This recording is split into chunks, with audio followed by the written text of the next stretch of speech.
ஃப்ரெண்ட்வுட்ஸ் நேயர்களுக்கு வணக்கம். அதாவது பாஜகவுக்கு ஒருத்தர் வேணும்னா எந்த நிலைமைக்கும் இறங்குவாங்க, எந்த எக்ஸ்ட்ரீம் லெவலுக்கும் போவாங்க.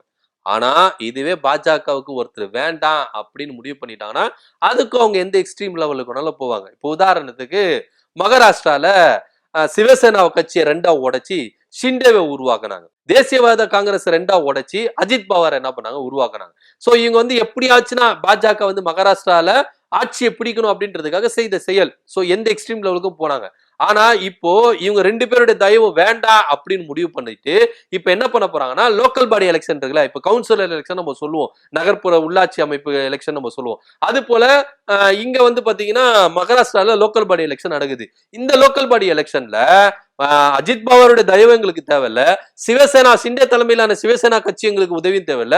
நாங்க பெரும்பான்மையா நின்று நாங்க தனித்தன்மையா நின்று எங்களுடைய பலத்தை நாங்க என்ன பண்ண போறோம், நிரூபிக்க போறோம். எது வரைக்கும் தேசிய கட்சி ஒரு மாநில கட்சியுடைய உதவியோட நாங்க இருக்கணும்.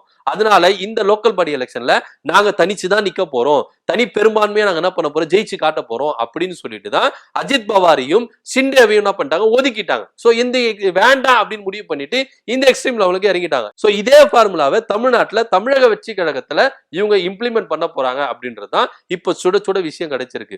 தமிழக வெற்றி கழகத்தை தன்னுடைய கூட்டணியில சேர்க்கணும்னு சொல்லிட்டு எந்த எக்ஸ்ட்ரீம் லெவலுக்கு போனாங்க. இப்போ உதாரணத்துக்கு தமிழக வெற்றி கழகம் என்ன சொல்லுது, பாஜக எங்களுக்கு கொள்கை எதிரி அப்படின்னு சொல்லி வச்சு வச்சு வச்சு வச்சு செஞ்சது. ஆனா இங்க தமிழக வெற்றி கழகம் இப்படி பேசுதே அப்படின்னு சொன்னா இங்க பாஜக இருக்கிறவங்க யாருமே பாத்தீங்கன்னா விஜய் அவர்களை எதிர்த்து பேசல, கடுமையா எதிர்த்து பேசல. அதாவது நான் அடிக்கிற மாதிரி அடிக்கிறேன், நீ அழுவுற மாதிரி அழுவு அப்படின்னு சொல்லுவாங்கல்ல, அந்த மாதிரி இருந்துச்சுதான் பாஜகவுடைய விமர்சனங்கள் இருக்குது. ஆனா உண்மையிலே பாத்தீங்கன்னா பாஜக தமிழக வெற்றி கழகத்தை அடிக்கவே இல்லை, அடிக்கிற மாதிரி ஷேக் பண்ணாங்க ஆனா அடிக்கல. ஆனா இதை பாத்தீங்கன்னா இங்க இருக்கிற தமிழக வெற்றி கழகம் என்ன பண்ணாங்கன்னா இதை பெருசா ரசிக்கல அப்படின்னு தான் சொல்ல முடியும். இன்னொரு விஷயம் என்னன்னா பாஜக கூட்டணியில் இருக்கிற அதிமுகவை இவங்க விமர்சிக்கவே இல்லை, தமிழக வெற்றி கழகம் விமர்சிக்கவே இல்லை. இதுல இன்னொரு ஸ்பெஷல் என்னன்னா தமிழக வெற்றி கழக தலைவரையும் தமிழக வெற்றி கழகத்தை பத்தியும் யாரும் விமர்சிக்க கூடாதுன்னு சொல்லிட்டு அதிமுக என்ன பண்றாங்க, கட்டளை போடுறாங்க. ஆனா இங்க தமிழக வெற்றி கழகம் பாஜக விமர்சிக்கிறாங்க, ஆனா பாஜக கூட்டணியில் இருக்கிற அதிமுகவை யாரும் விமர்சிக்கல. சோ இதுல இருந்து இவங்க ரெண்டு பேரும் அண்டர் டீலிங் இருக்கு, ரகசியமான கூட்டணி போடுறாங்க, ஒரு அண்டர்ஸ்டாண்டிங்ல தான் போறாங்க அப்படின்ற ஒரு விஷயம் பாஜகவுக்கு தெரிஞ்சு போச்சு. இப்ப பாஜக என்ன நினைக்கிறீங்கன்னா கூட்டணிக்குள்ள வந்துட்டா பிரச்சனை இல்லை, கூட்டணிக்குள்ள வரலன்னா தமிழக வெற்றி கழகத்துக்கு ஏகப்பட்ட பிரச்சனை.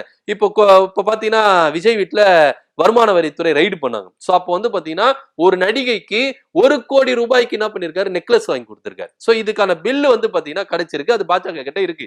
இந்த 1 கோடி ரூபாய்க்கு எதுக்கு, யாருக்கு நீங்க நெக்லஸ் வாங்கி கொடுத்தீங்க, எதுக்கு நெக்லஸ் வாங்கி கொடுத்தீங்க, இது கணக்கிலேயே காட்டலையே அப்படின்ற ரேஞ்சில கிடுக்குப்பிடி போறதா இப்ப தகவல் வந்துட்டு இருக்கு. சோ இதன் அடிப்படையில இவரை கொண்டு வந்துடலாம் அப்படின்னு ஒரு ரேஞ்சில தான் பாஜக காய் நகர்த்தின்னு இருக்கு. இது ஒரு புறம் இருக்க, இவரு கூட்டணியில வரலன்னா யாரை வச்சு இவருக்கு பதிலடி கொடுக்கலாம் அப்படின்னா பவன் கல்யாண சூஸ் பண்ணியிருக்காங்க பாஜக. கொஞ்ச நாளைக்கு முன்னாடி பாத்தீங்கன்னா ஒரே நாடு ஒரே தேர்தல் அப்படின்ற ஒரு பேர்ல ஒரு மீட்டிங் ஒண்ணு நடத்தினாங்க. இதுல பாத்தீங்கன்னா பவன் கல்யாண் சிறப்பு அழைப்பாளராக கலந்து கொண்டாரு.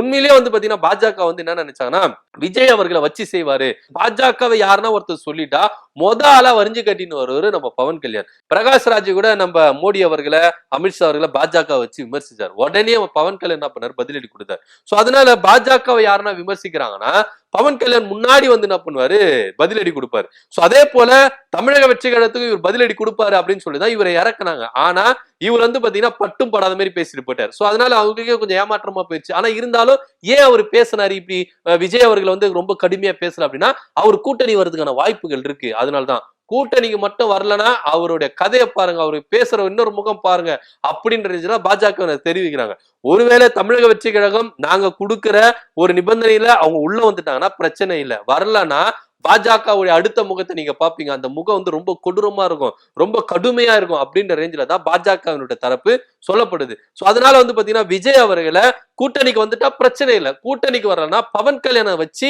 அவருக்கு எப்படி ரிப்ளை கொடுக்கணுமோ அப்படி நாங்க ரிப்ளை கொடுப்போம், எப்படி நிர்பந்தம் கொடுக்கணுமோ அப்படி நாங்க நிர்பந்தம் கொடுப்போம் அப்படின்ற ரேஞ்சில தான் பாஜக இறங்கி இருக்கு. பவன் கல்யாணம் 2026 நடக்கிற சட்டமன்ற தேர்தலில் பிரச்சாரத்துல ஈடுபட போறதாகவும் தகவல் வந்துட்டு இருக்கு. ஏன்னா இங்க தமிழ்நாட்டுல தெலுங்கு பேசும் மக்கள் ஓட்டு நான் கிட்டத்தட்ட 40 லட்சம் இருக்கிறதுனால இந்த 40 லட்சம் ஓட்டும் பாஜக கூட்டணிக்கு வந்துடணும் அப்படின்றதுனால பவன் கல்யாணம் இறக்குறதா தகவல் வந்துட்டு இருக்கு. இதே சேம் டைம் பாஜக கூட்டணியில தமிழக வெற்றி கழகம் வரலன்னா இதே பிரச்சாரத்துல பவன் கல்யாணம் வச்சு தமிழக வெற்றி கழகத்தை எப்படி அட்டாக் பண்ணணும் அப்படின்ற வித்தையும் பாஜக என்ன பண்ணிருக்காங்க, வியூகம் போட்டிருக்காங்க. சோ என்ன வேணா நடக்கலாங்க. திடீர்னு பாஜகவுடைய நிபந்தனை ஏத்துக்கின்னு தமிழக வெற்றிக்கான பாஜக கூட கூட்டணியில வரலாம். கொள்கை எதிரி சொல்லுவாங்க. ஏன்னா அரசியல்ல யாரும் நிரந்தர நண்பரும் இல்ல, எதிரியும் இல்ல. யார் வேணாலும் எப்ப வேணாலும் மாறலாம். வர்றதுக்கான வாய்ப்புகள் இருக்கலாம். இல்ல வராத டைம்ல பவன் கல்யாணை வச்சு தக்க பதிலடி கொடுக்கறதுக்கும் எப்படி வேணாலும் இருக்கலாம். பொறுத்திருந்து பார்க்கலாம் என்ன நடக்குதுன்னு. சோ தமிழக வெற்றி கழகத்தை பவன் கல்யாணை வைத்து இவங்க அரசியல்ல அட்டாக் பண்ணலாம் அப்படின்ற ஒரு ரேஞ்சில பாஜக இறங்கி இருக்காங்க. இதை பத்தி நீங்க என்ன நினைக்கிறீங்க அப்படின்றத கீழே கமெண்ட் பண்ணுங்க. நன்றி, வணக்கம்.